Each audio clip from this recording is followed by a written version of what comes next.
Le 13 avril prochain, l'auteur Robert Jobson publiera son nouveau livre à King Charles III, The Man and the Monarch, dans lequel il revient sur des anecdotes qui ont jalonné la vie de celui qui s'apprête à être officiellement fait roi d'Angleterre le 6 mai prochain. En marge de la sortie de cet ouvrage, le Daily Mail a déjà commencé à en publier quelques extraits. Dans son numéro du 8 avril, le tabloïd anglais a choisi de mettre en avant un passage du livre qui évoque un malheureux incident commis par le prince Harry alors qu'il n'était encore qu'un enfant, qui avait mis sa mère Diana dans une position bien délicate. L'histoire remonte à il y a plus de 30 ans, lorsque Harry était à peine âgé de 8 ans.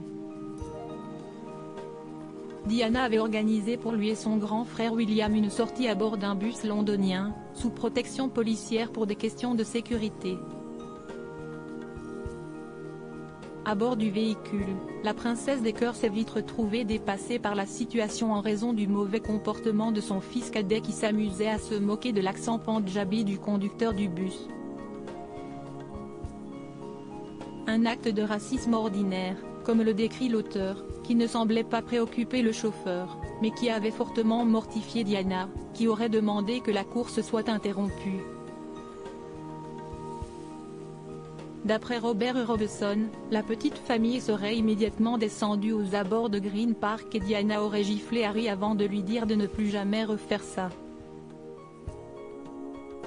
Supérieure à 15 instants tendresse entre la princesse Diana et Harry. Diana a fait rédiger une lettre d'excuse à Harry très préoccupé par cette affaire, la jeune maman n'en est pas restée là.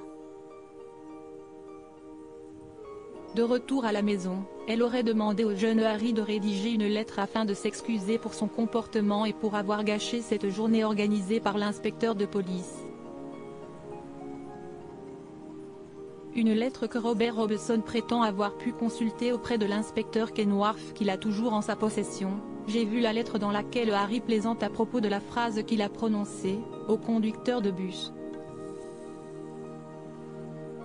Et l'écrivain de conclure, comme c'était un enfant à l'époque, il peut sans doute être pardonné, mais cet incident démontre que sur ce point, Diana était complètement en accord avec Charles.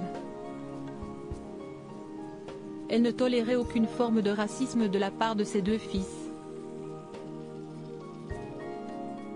Article écrit en collaboration avec 6 médias Crédit Photo, Alpha Agency.